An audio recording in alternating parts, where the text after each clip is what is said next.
right, welcome to the Bacon, Bibles, and Barbells podcast. I'm Coach Justin, joined by Coach Amanda and Coach Emily. And today we're going to recap the Arnold 2026 Sports Expo.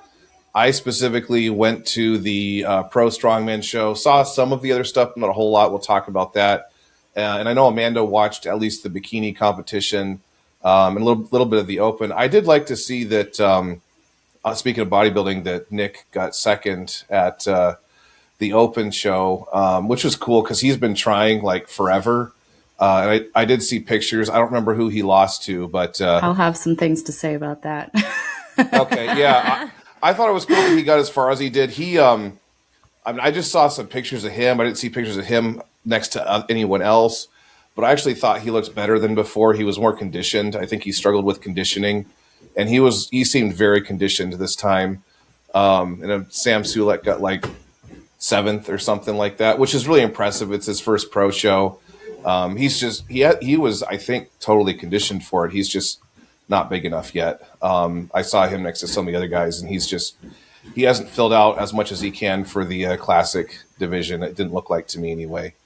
But anyway, spent most of my time in the pro show, the women's and the men's, which we'll talk about a little bit more too. Probably, I think what we'll do is talk about the expo, bodybuilding, and then strongman. The strongman show, I don't know, it's evolved and changed. And this year was very different from any of the other years. So as far as the expo goes, it was probably actually the least interesting expo. It was like it was a lot of the same vendors and stuff like that you normally see, but there wasn't that much that was particularly interesting. It feels like a lot of excuse me. A lot of, there are more and more of these small, like I'd almost call them lifestyle brands where they're just making clothing that's, might be interesting looking. What I know with a lot of them is like the shirts are like that thick, gross feeling cotton material and like really heavy materials, stuff like that. There's a handful of like booty short brands that I assume were new, like those types of places. There was a whole booth area that was very large for like makeup. I assume they're targeting bodybuilders for prep or, for stage and stuff like that. They had like all these like mirrors and lights set up, and they're doing women's makeup and that sort of thing. But some of the like standbys weren't there, like SBD wasn't there. At least I didn't see them. And then some others that are they're getting more hypey, where it's like they have a stage and there's loud music and they're throwing things into the crowd. And I don't know. I just didn't felt that interested by it. There wasn't anything particularly new or interesting to me. Usually there's like a handful of brands. They're doing something different or a new product released or something like that. And it felt a little bit routine. Also, it was more crowded this year. I didn't spend a whole lot of time in the expo. I was just there for like an hour on Friday in the morning before the Strongman show started.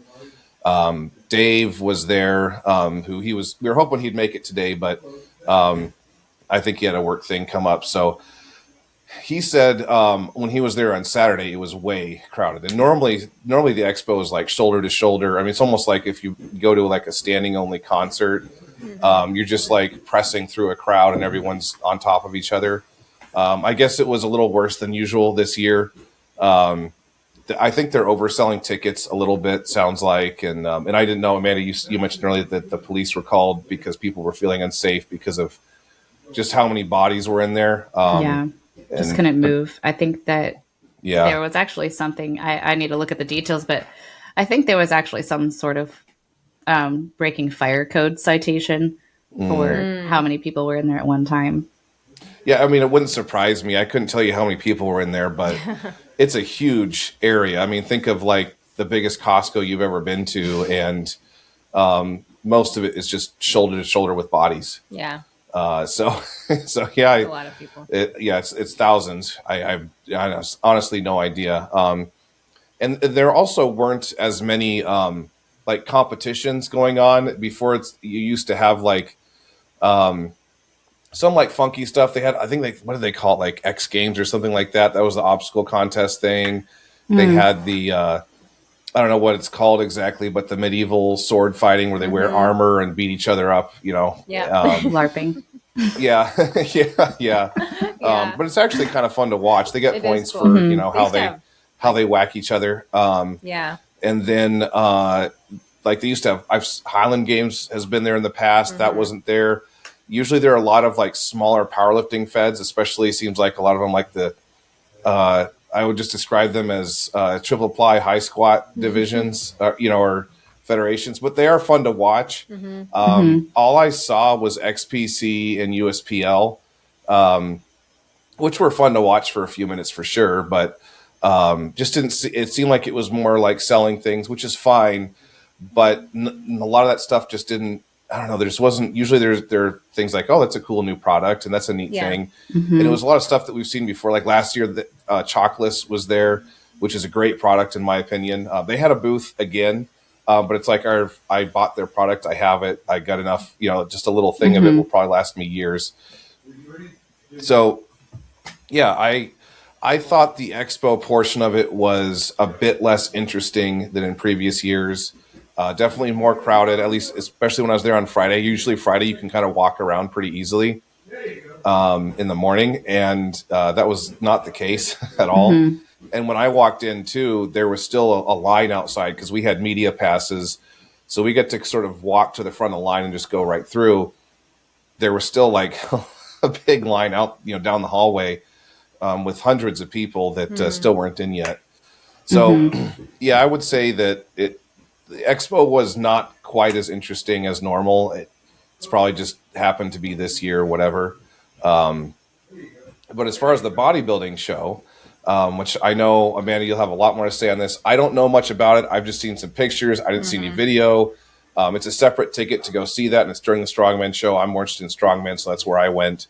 I did see that Nick Walker got second place, which I thought was really cool for him because he's been trying to get a major title like that forever, and seems like he's I think he's big enough in general. The guy's huge and he keeps getting bigger every year, but struggled with conditioning, and his conditioning looked on point to me, although I didn't see him next to the other guys that he was competing with. So and I also saw that Sam Sulek I think he got like 7th or something like that in Classic, which is huge. That's his first pro show since he got his card.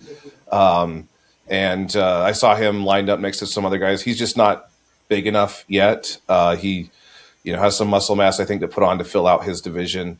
But it was cool to see, like, good for him. And hopefully he'll come back next year and, maybe be on the podium or something.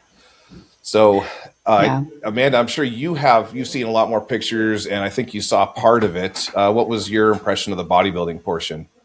Yeah, the men's bodybuilding, I did end up watching. I watched the coverage of Saturday night, basically. So just because I was busy during the week, I missed all the Friday things for bodybuilding. But I did watch the men's bodybuilding, and I wouldn't have done top 3 the way that it ended up if I were the judges. But, I'm not a judge. I do think number 1 deserved it. Andrew Jack got number 1. He looked very lean. He was large enough. He didn't have a distended belly. He was posing well in the comparisons. He was trying to get himself front and center. If you've ever seen an open bodybuilding show, it's not the same as other divisions where you're lined up on certain spaces and doing poses. There is some of that in comparison. But there's a portion where it is kind of a free-for-all. It's like a pose off. You're trying to do the best poses. You're trying to be also a little bit performative and entertaining. And so Hattie Chupin, I think, and he ended up number 3, was really great at that presentation, like kind of cutting in front of people, getting in the middle of the stage, and in my opinion, outperforming many of the others. And Nick Walker, I think he is big enough. I think he did get more condition for this. But the belly distension, you can't see it in the photos, but if you watch the footage, the way he's moving around and he lets his waist go between poses, I don't think I would have put him in number 2. I would have still done number 3. He was very well conditioned. But it almost looked like if you fell, you could roll him. The belly distension was intense. So it didn't make sense to me why he was number 2. I think it could have been because he's a similar height to Andrew Jack. So when you are able to put them next to each other, they're easier to compare than Hattie Chupin, who I think is like 5'6". He's shorter. Yeah. He's a lot shorter, but I feel like in his appearance, he looked more of what fits the criteria for judging men's bodybuilding. So I would have put him in 2. I would have just switched number 2 and 3 if it were my decision. But I do think Andrew Jack was deserving of number 1. Yeah, so mainly sounds like Nick needs to learn how to keep it sucked in when he's walking around, basically. Yeah, I mean, they're all on gear, so the belly distension can be a part of that. So it's just making sure you're aware of how that appears when you're moving. Because the judges aren't just looking at the pictures that we see. They're seeing you move and how you relax or don't relax between poses. Yeah. Yeah, and he's put on a lot of size the last couple of years, which means pushing a lot of calories and just eating the volumes of food he's probably been eating. That can really have that effect, even though you diet down. Just 3 or 4 months of dieting doesn't mean that you're. I guess the guts shrink as much. Like there are consequences to pushing calories like that. You just get bigger. And he got. I mean, I would say in the last 2 or 3 years, he's put on a substantial amount of size. I have no idea how much, but he's been freaky for a while. But he's as big as anybody now, and that wasn't the case even a couple years ago. Yeah, he's definitely put size on, so he deserves to move up in the ranks. But I would have just switched those 2 if it were me. Yeah. I guess I could see that, and I think it's hard to like when you're a shorter guy in the open division. It's just hard for you to look as big. Like there's obviously sort of like 6 feet is like the magical number of like you don't want to be taller than 6 feet, but it's usually like 5'10" to 6 feet tall wins. Andrew Jack is 6'3", so it's really? It's fascinating how he's been able to put that much size on. You don't typically see very, very tall guys in bodybuilding. Their muscle bellies are just so long, like so hard to fill out. But is he kind of short-limbed? He's able to do it. I've got a picture. He looks so proportional to me, which might be why he won. He's pretty evenly distributed, torso, legs. Wow.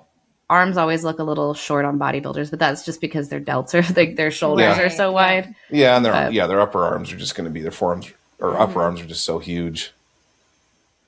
Yeah. I mean that could very well be genetics right there. Like it's just built for it. So yeah, I mean, either way, everyone on stage at that level is genetically elite. You don't get to the Olympia without elite genetics on some level, for sure. Yeah, I don't know much about him. I've never followed him or anything like that. I follow Nick. He just seems like he's kind of been an underdog for a while, and I was happy for him.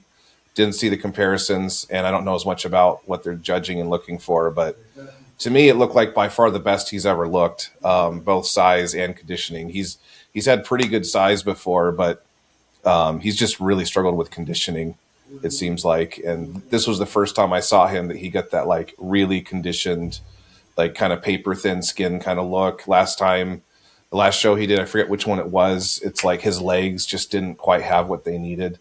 They were still like, his quads they didn't have that separation. They looked a little watery. And I know he got a new coach too, so that probably helps. His previous coach, I think, just kind of lacked the experience at that level. And that was probably a good decision. Sounds like it was probably a friend of his, so that's a bummer. But, for his competitive aspirations, sometimes that's a tough decision you got to make. Mm-hmm.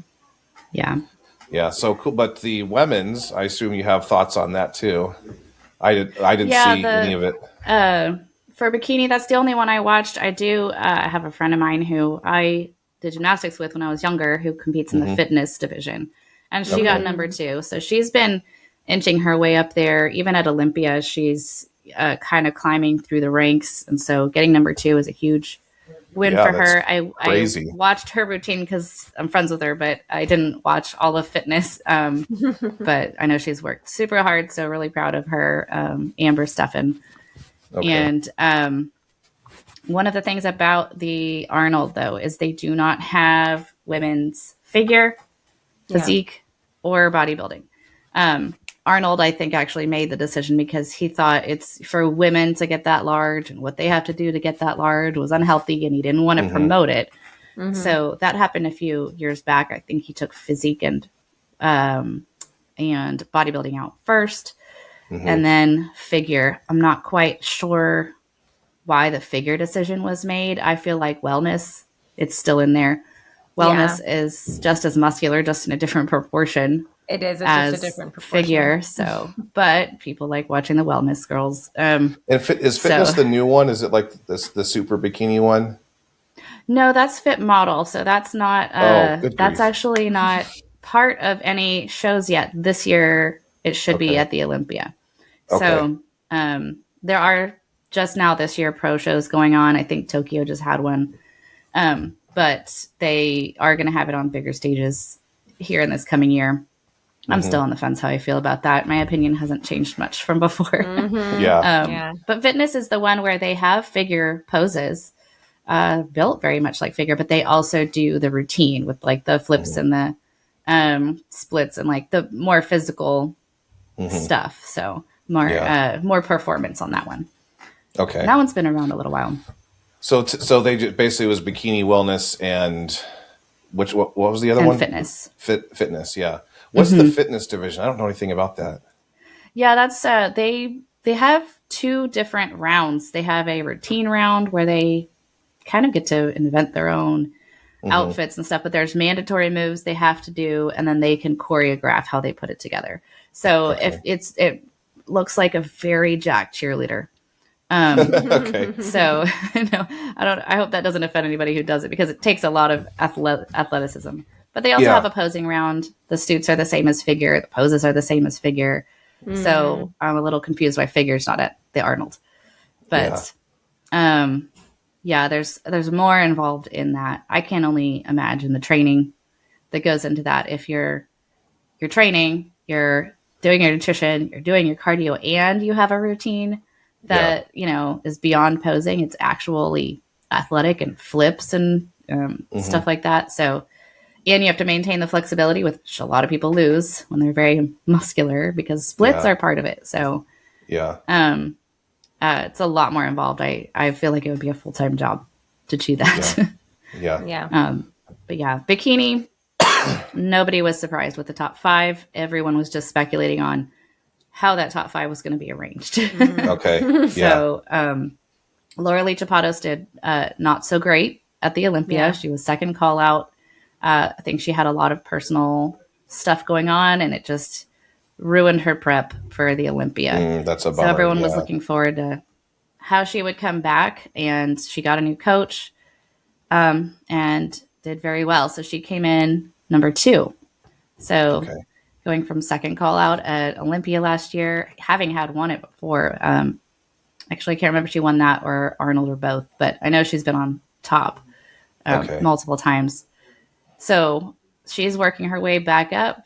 She got number 2. Ashley Kaltwasser, I love her. I followed her for a long time. She's been doing it a long time. Yeah, she has the record wins of all time for female bodybuilders, something like 55 pro wins. And those can just be regular pro shows, not necessarily Olympias at Arnold's. But she's still been first call out, top 5 for a lot of things, but I think it's kind of a know when to quit situation. She's been doing it for a really long time. She followed directions, though. They told her at the Olympia she was needing to fill out more. She did. Arnold said she was too filled out. So it's kind of like this crazy balance with little details, but as consistent as she is, and as long as she's been in it, I just think I think C-Bum made the right decision when he left. Quit while you're that much on top. I think she's going a little too long. So, but she did get number 4.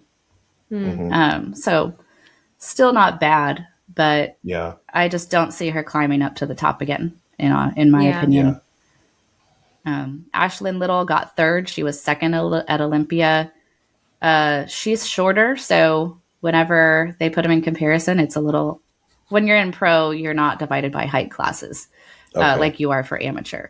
So if you're a pro, you're on the stage with anybody. It doesn't matter how tall they are. So she's a lot shorter and harder to compare, but she's been very good about getting her physique to where it's comparable to those who are different heights.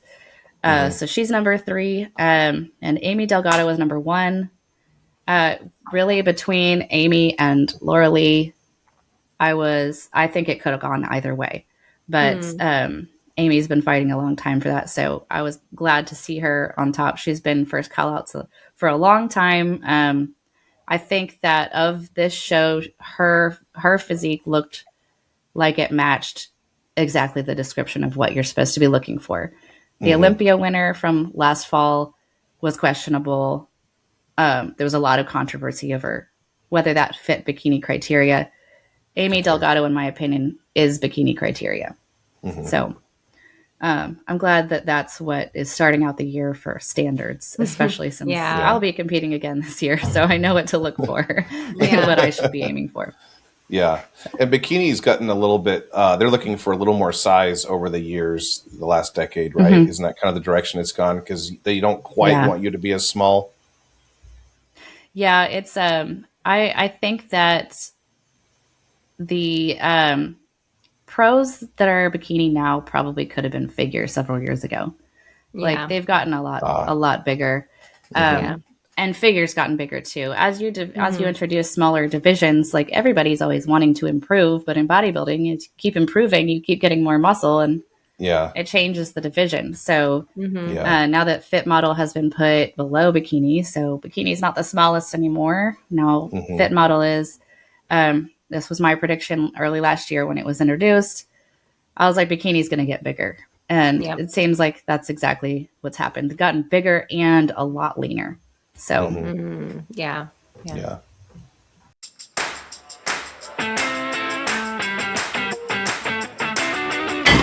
My name is Justin Johnson with High Calling Fitness. Maybe you're tired, gaining weight, waking up with joint pain, back pain, and a body that just doesn't feel like it used to. You've tried to fix it, but nothing seems to last. What if you don't need another app or crash diet, but a real coach, someone to meet you where you're at and walk with you step by step? At High Calling Fitness, our coaching comes to you wherever you are. No matter where you live, small town or city, across the country or across the world, your health still matters. You don't have to go it alone.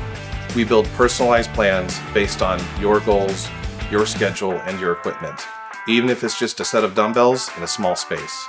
This isn't just training, it's a personal partnership. You'll get weekly updates, one-on-one access to your coach, and ongoing support through Zoom and Slack every step of the way. We're here to help you build strength, restore energy, and claim the life you were meant to live. Book a free consult today. Let's talk about your goals and see how we can build something better together.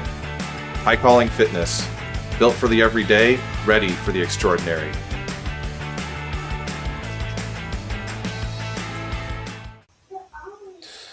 Yeah, cool. Well, let's talk about Strongman. Did you have a chance to watch any of the Strongman stuff, Amanda? I watched the recaps of day 1 and I watched all of day 2. So I'm caught up with that. You're caught up, yeah. So you watched some of it, right? Yeah, the kids and I watched pretty much the whole thing. I think we missed, some here and there, but yeah.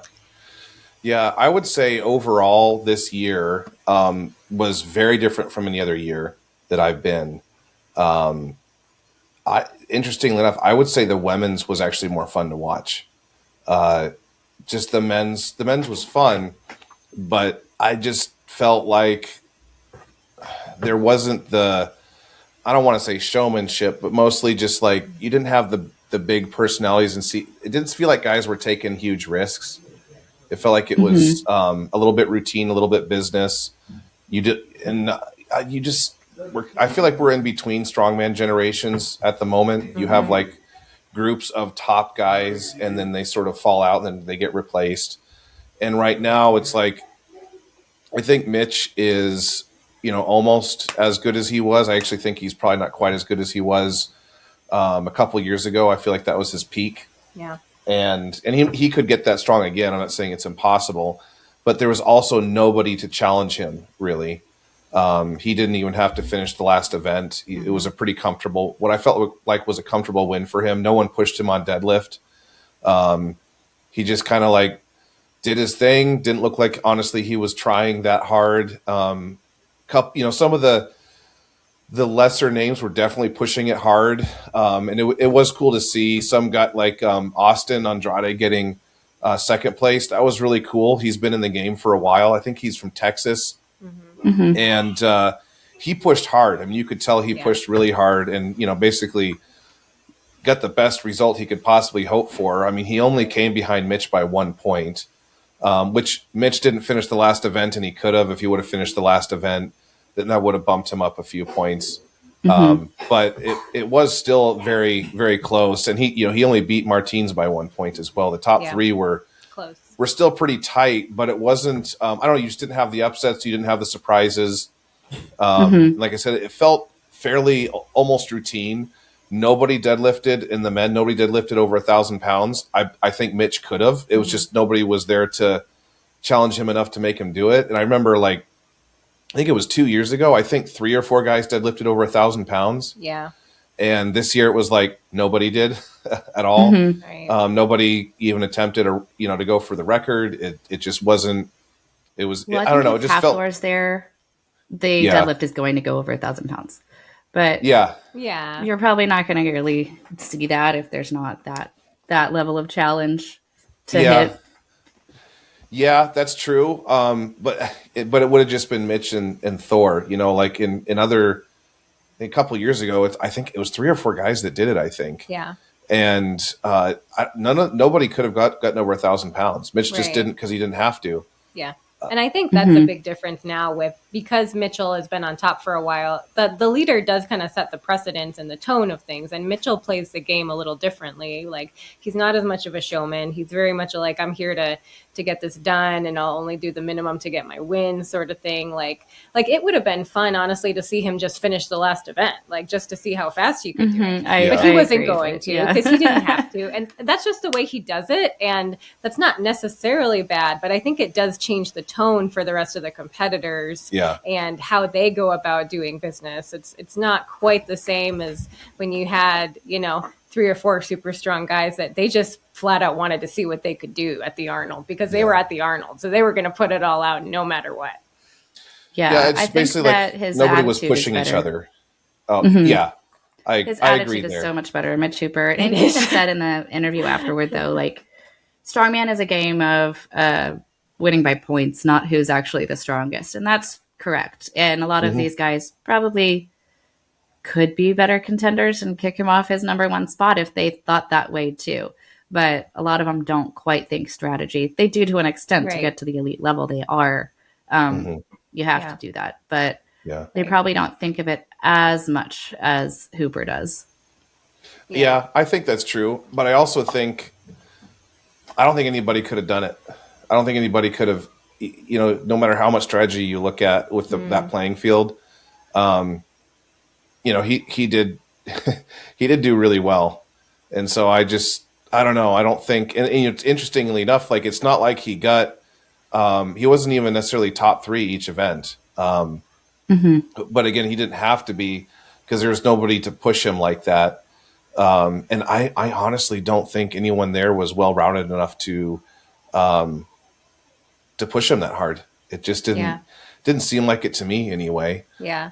I think that the whole landscape of strongman has changed to be more strategic. Brian Shaw was kind of like one of the first ones to really start doing that. Yeah. But even this year, a lot of guys dropped out. I mean, there were 4, 5, 6 people that were invited to the Arnold that dropped out for different reasons. Yeah. But I feel like 10 years ago, like if you got invited to the Arnold Strongman, it didn't matter if you cut off your left leg, you were going because you got the invite.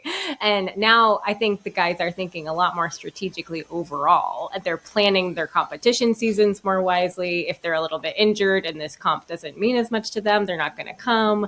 Like it's not holding the appeal like it did, I think. And maybe that's because there's more shows now. And maybe that's just like a different tone in the coaching and the competing and more strategic. Could be a lot of things, but yeah, I think there's a diluting effect of having so many top level shows like there are now. It does mean that guys have to pick and choose which shows they're focusing on. And a couple of guys got kind of called in last minute as well. So they didn't get to focus on this for as long as some of the others. So I think it's kind of a combination of all the above. Not that I see all the shows that are around as being bad necessarily. It's just that it does have this effect where it can make each show a little bit less interesting. Because it used to be back when it was just World's Strongest Man and just Arnold's and Strongman, everybody put all on the line, like every event, every time, because that was all there was to focus on. Yeah.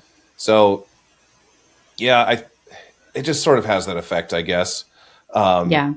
I mean, all the shows have their own purposes. Like you're always going to see deadlift and the Austrian oak at the Arnold. You're just always going to see that. Yeah. And it seems like the last event is some kind of loading or like carry up a ramp of some sort. Yeah, recently. The World's Strongest Man is a little more inventive sometimes, but you're always going to have stones in that one. And Rogue, in my opinion, can be the funnest to watch. It can be a dud or it can be really, really fun because the point of that one is to be inventive and like what can Rogue build this time. But there's a lot of events to pick from through the year that it depends on what you want to do. I am an Andrade fan. He's very connected to our circle here from our gym. He's very connected with the guys back home who introduced my family to Strongman in the beginning. So just, by association, I've never met him in person. He's in San Antonio. He knows all of the guys I know. And so like by default, I'm going to root for that guy. And he's super nice guy from my understanding as well. I will say, I think he needs to dial in his nutrition a little bit. Where gone are the days of just being as large as you can be in Strongman. So I think that getting number 2 without looking all that conditioned, it's pretty good. I think if you could dial that nutrition in, up the conditioning a little bit, I think he's knocking on that number 1 spot. Yep. Yeah, I think you're probably right. I don't know if he's working with anyone on that or not. But what's funny, so quick commentary on some of the, well, maybe not quick. I thought this was actually some of the best events at Arnold in a while, because it's the last, 3, 4, maybe 5 years, they've always had at least one event that was just honestly lame to watch. It was boring. Like that stone throw one, that was just, I remember seeing that announced. I was like, this is going to be dumb. And when I was there, I was just like, yeah, this is super boring. And not very Strongman-esque. It's just, it's one thing if it's adjacent to other, bread and butter Strongman events, but it just wasn't. It was kind of silly to me. If you want to do something like that, do it at a local comp for fun. Like that's where that kind of thing would be fun, but not on the world stage. This one, to me, pretty much all the events were actually really, they were just classic Strongman. They were creative enough. With Arnold, I'm not looking for it to be super unique or different like they do with the crazy implements sometimes. It was nice to not have the wheel of pain. I don't think we need to see that for a couple more years. They overdid it for a while, in my opinion. But all of the events were good Strongman events. They were well rounded, and it's interesting too. Even though Austin doesn't look super conditioned, he did really well in the stone drag, and he did. I think he did pretty well. Yeah, he did pretty well on the ramp rage too, which that one requires stupid conditioning to do. And that was the event where you carry 3 sandbags up a ramp. It's about as steep, or maybe slightly steeper than what I would say that a wheelchair ramp, basically. It's really long, and the bags were heavy. The first, I think it was like 300, 350, and 375 sandbags. Like that's a brutal event. Not everyone even finished it. I noticed for almost anybody, then when they got to that third bag, it's only 25 pounds heavier than the one before it. Yeah. But you have already done 300 and 350 and that last, it made the last bag look like 1,000,000 pounds. Yeah. It was just so slow for everybody when the first two were fast. Yeah. I actually thought they picked really good weights for that one. That was actually, those are really good picks. A couple guys didn't finish, which is how it should be. Nobody zeroed. Yeah. And everyone was able to like try really hard and get there. Most of the guys that finished, you could tell they were barely hanging on for life, basically. And that's kind of the way you want it. I did think the stone drag was a really good idea. I think they made it too heavy. As not the stones themselves that they dragged over. It was just too much friction on the floor. Was it only like one or two guys even finished it? Yeah. And nobody cares to watch that. And the other thing too is when you grind like that and don't really get anywhere, it really takes it out of you if it's just there's no give to the implement. And so obviously, if you're stronger, you do better, all that stuff. But like these are top guys, and only a couple of them finished. So to me, that one was a great idea. It's just they probably should have had there be less friction, or less weight to the implement or something. I think they said it was like 1,900 and something pounds overall. So maybe less weight on the just the implement itself. It was cool to see them use the Denny Stone replicas for that. Guys used different techniques. They duck walked one at a time, or they could carry them both at the same time. I thought that was actually cool that they gave them that option. Yeah. And it was actually like, a lot of guys, they probably made the right choice. They probably knew what they were doing. But it did make it fun to watch, to have some variety. And I thought it was actually a cool event, something I've never seen before. Yeah. I was actually surprised that Hooper tried to grind it out the way he did on that event. Because typically he would say, like, this is taking too much effort. I'm not going to have any gas for the next event.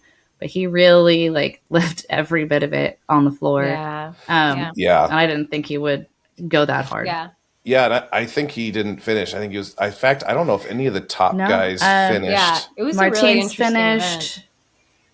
And Johnson finished. Yeah, that's right. Martins finished. Yeah, I don't know if Martins would have been third if he hadn't finished that one, because it really put was it Austin, Trey, and Lucas, who I thought were going to do better, did not do well on that one at all, and so it allowed Martins to kind of sneak up in there, I think. Yeah. I mean, the fact that Mitchell couldn't finish it, I mean, that tells you how hard it was. I mean, I don't really like Mitch. I didn't want him to win just as a person. But he is exceptionally strong, and the fact that he couldn't finish the stone drag just shows that, like, to me, like, it's probably a bit hard. Austin couldn't finish it. That just shows that it's probably a little bit heavier than it should be, which that stuff's super hard to predict. I'm not trying to bag on the Arnold guys, because these were well done events. The whole show was run really well. In fact, that was one thing that was cool about the events too, is because of what they picked, we didn't have as much downtime as far as setting things up and all that. It was like when an event would win, they were able to really efficiently get all the implements off the stage floor, get new ones on, and get things up and rolling actually really fast. It was by far the fastest paced show. We were done, I feel like at like 4 p.m. or so each day. Normally that's not the case. It kind of gets a little bit long sometimes. Yeah. So for practical purposes, that was kind of nice because we had plenty of time to like get dinner and not be rushed and all that kind of stuff. So I thought it was good event choices overall. But then as far as the women's, which again, I thought the women's division was more fun to watch. And that kind of, any strongman show that has a point spread, like I'm looking at for the women's, where the top person has like the top few have way more points. That's more what you want. That shows that there were some standout people, and also shows that the top three were like very much the top three. And then there's, everyone else basically. It was also really cool to see, what was her name that deadlifted? Lucy. Yeah. Lucy Underdown. deadlifted 701. As far as I know, no woman equipped or otherwise has ever deadlifted 700 pounds. Yeah, like she didn't have a suit or anything. Yeah, there's no suits allowed on this. But even in like other strongman competitions, I don't know that 700's ever been touched by a woman. I don't think it has. That was like really cool to see. Yeah, and it was not a max for her. I don't know what she has, but no, that's the crazy thing is it wasn't some horrible grinder. It was obviously, it looked heavy for her, but she had a little bit more in the tank. So that was actually really fun to see. Not for the next event apparently, because 0 reps on that one. No. Yeah. She is the deadlifter. Left it all out on the deadlift. Yeah. But well, still she got one, incredibly impressive. Yeah, she got 1 rep on the. Oh yeah, but she did. I was looking at stone to shoulder. Yeah, stone to shoulder she couldn't do. Yeah, which surprised me because she has long arms, but I guess she just doesn't have the upper body for it. That stone was it was really heavy. It looked like for all of them. Of course, the top 3, they got way more than basically everybody else. Everyone else was getting like 1 or 0 or 2, and then top 3 are getting like 6 or 7. So there was a big like disparity in points, right? As far as that particular event goes. I think because it's women and stone to shoulder, yeah, you need some lower body, but it's just a lot of upper body sort of manhandling the stone, and it's very uncomfortable. So I think that that was a good event to watch too, and you could clearly see who the top 3 were. When you're watching, it was like everyone else is struggling to get 1 or 0. And then you got like the top 3, like just repping it basically. It just came to conditioning really for them. Well, I didn't get a chance to watch the women's this year, but I did last year. And I'm noticing I'm not seeing Rebecca Roberts on this list. No. Which was surprising. Andrea Thompson, did she get injured?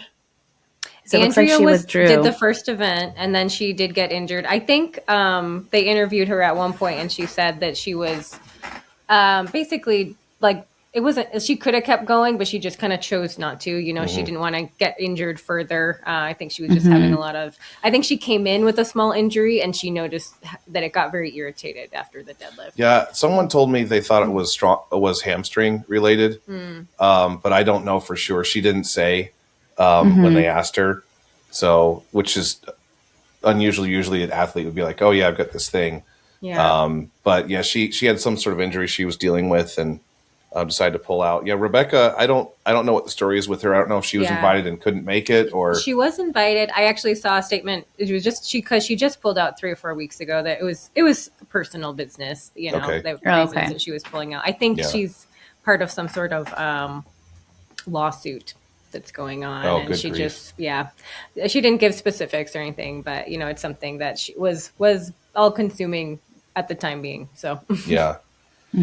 Gotcha. Okay. Yeah. As far as injuries, like Thompson, I feel like those are very difficult calls to make because when you get to this level, that like you will push yourself through an injury and make it worse. So, but you're also like, well, but if I win, but I could be out forever. So it's a very difficult decision when you'll push too hard. Yeah. Yeah. And nobody shows up. I mean, not for yes, they do sometimes, but most people, you show up, you've got something that you tweaked during training, during your prep. Like I've never shown up to any competition I've done without something. Everyone I've ever worked with that's competed, we've got something, that got tweaked a few weeks before, a month before, 6 weeks before, sometimes even the week before. And you just do your best to try to rehab it, bring it all together on the day. So it does happen. And I don't think anybody shows up unscathed to most of these. Of course not. Yeah. Yeah. We saw that 2 years ago when we were there in person. Victoria Long hurt her. Did she tear her ACL?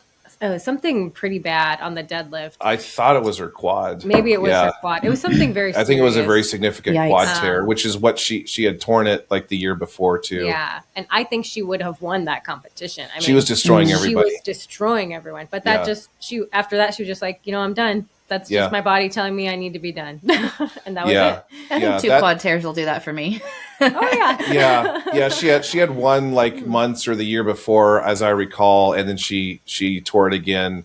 I forget which event, but that kind of took her out, unfortunately. yeah, that I agree. That year it looked like she was going to be a clear winner. She was honestly decimating all the other women up to that point. Yeah. It looked like honestly nobody had had a chance. She set the deadlift record that year. I think it was like 660 or so, and it was like a comfortable rep. It's just nobody was there to challenge her on it. So she got it. I think Andrea had got it the year before. Yeah. So yeah, this year, interesting. If you look at the points too, like Olga, who won the whole thing, she didn't get first place on anything. Yeah. She got second or third, which is part of like the whole, this is how strongman works. You don't have to win anything to get first place. You just have to be consistent and well-rounded. And typically top 3 in everything gets you a win. It's very unusual if you are, that you get beat basically if you're top 3 on all events. And that's what she did. I don't recall her even being crazy stand out necessarily on anything. It was like she was just up there with the top 3, but extremely consistent. So that it was cool to see that win, because she's been doing it for a while. I mean, I feel like she's been at most of the last 5 years Arnold's, and like placed higher generally each time. And just like totally killed it this time. The deadlift, she deadlifted 621, which is an unthinkable number, like just like 4 or 5 years ago that a woman would do that. And that's all it took, despite, the winner of that event deadlifting 701 pounds. Right. It just shows how far away, the top 3 really were in this contest, which again is part of what made it fun. Yeah. Yeah, we were cheering for Olga. We were glad to see that she won. She's been like always the bridesmaid, never the bride the past 3-4 years. And so I was happy for her. Yeah, because it felt like in previous years there would be like one event that she would just really, really do poorly, and it would just take out her chances. She'd like 0 something, or just get like 1 rep, and she would just drop a ton of points, and that would kind of like kill it for her. But like, she didn't have a bad event this time. Yeah. And these were well-rounded events. You had 2 overhead events. Stone to shoulder takes a lot of body. Like, you had to be very conditioned for this one too. Sort of like gone are the days of Arnold's used to be like static strength. And even you could say dynamic strength, but not very movement based. And this year and I feel like the last 4 or 5 years, there's just been a lot more movement involved, and the conditioning component has definitely come into strongman a lot more, and she had that, plus obviously plenty of strength to win. So yeah, I agree. I thought it was cool to see her win. Just she's worked hard for it. Obviously, she's been there most years, the last few years, and so yeah, hopefully that's a good. I'm sure it felt good for her. She seemed pretty happy. Yeah, she was very happy. Yeah, well, cool. I don't have anything else really in particular to draw attention to, other than that. Just I just hope in future years we need some more. We need some fresh top men, and maybe Austin will be one of them. Now that he's sort of proven himself, I think that Lucas has huge potential too. I don't know that I would draw particular attention to men. I kind of wonder if Trey's past his peak, even as young as he is. He's just he was a top contender for a while there at these shows, and I don't know. He's not been well rounded enough. He never developed a couple things that would be needed to get that, I don't know, top place. Nick is still pretty young too, so maybe he'll have a good shot. In the coming years, but I would, I guess I'd be hopeful that like Nick, Austin, Bryce, would be like guys that we would see sort of take up the next generation of like the top guys to beat, as Mitch ages, and his what I would consider crummy personality for strongman exits someday, which I just won't miss him. So yeah, we'll see if Martin sticks around. From what I've seen is he's a little nicer now that he's back with his wife. I think he's learned some things. Yeah, and good for him on that too. I mean, a little more humility than I've seen before. Yeah, he does seem a lot more humble. He also seemed to actually be more grateful and gracious in a win as well. He used to just be like, "Oh, this," like his before was like, "Oh, this means nothing," which I get where I understand where that came from when he said that. But this time it was, he did seem a little bit he seemed to have a better attitude. I think the last year or two has been a good maturing experience for him. But I mean, to me, he's still Mitch, and the things I know about him, well before his cheating on his wife. I'd like to go back to the days when we had guys that were, I don't know, just seemed like they had better character. Yeah. Like Brian, and some of those guys that were Jerry Pritchett. Yeah, Brian and Jerry. Yeah, and Jerry was there. He was there with his son. Yeah. He's a little smaller each year, but good for him. He's retired. But I do miss seeing like guys like Jerry and Brian on stage. They were family men. They seem to have good values and be really good representatives of the sport, and they were wholesome. You didn't have the drama. You didn't have cheating on wives. You didn't have, the shyster type of business dealings and stuff like that. Just guys with a good reputation. So I'm hoping that the next group is kind of like that. I don't know how many good years Martins has in him. He's obviously, he's older, and I think he looked good though. Like he looked like he was very healthy looking. Yeah, he did, and I think he didn't really push himself that hard either. To be honest with you, I think he was holding back. I think he's being very cautious so he can go all in on the Rogue Invitational. Yeah, he likes the Rogue. Yeah, and he's kicked butt at the Rogue too a couple times where like nobody could touch him. So I hope that he can really turn it on there. But I think he's just one of those guys that like he's almost stronger than his body can handle.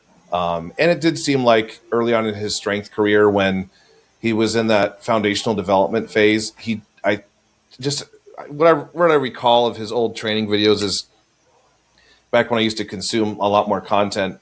He trained heavy, like year round, like heavy. He was always like deadlifting heavy. He was always squatting heavy. He was always doing things heavy, and not doing the bodybuilding style training and some of those foundational things that you need to do to back off and give your body a break. And so I kind of wonder if that's a little bit of what's caught up with him and why he hasn't had the longevity in the sport. I hope he kills everybody at the Rogue, honestly.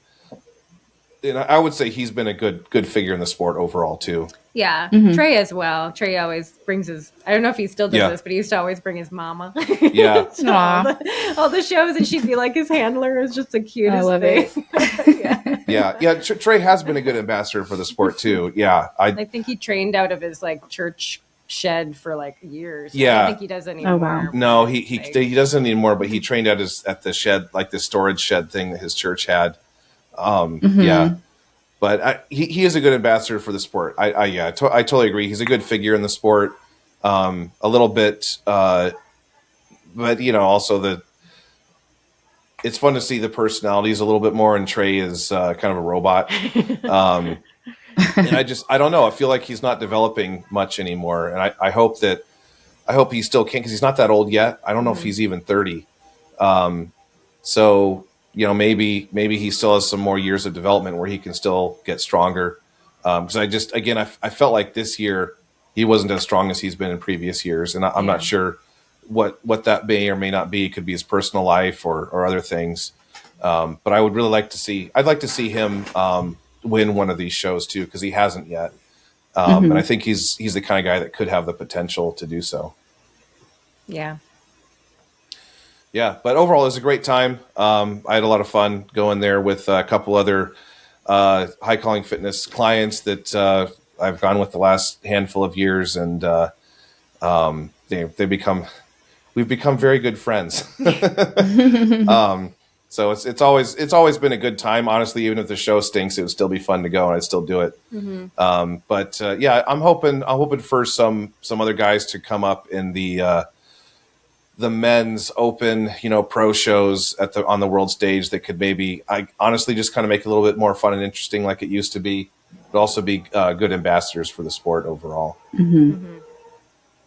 So agreed. Yeah. Well, cool. Well, I think that about does it for our recap. If anybody thought this was interesting, maybe subscribe, like, share this if you think someone might be interested. And if you're looking for a training program, whether you're a strongman or a bodybuilder or none of the above, and you just want to be healthier so that you can be a better husband, father, mother, wife, etc., then hit us up. We know what we're doing, and the people who do what we say always get results. So until then, gains and grace. Gains and grace. Gains and grace.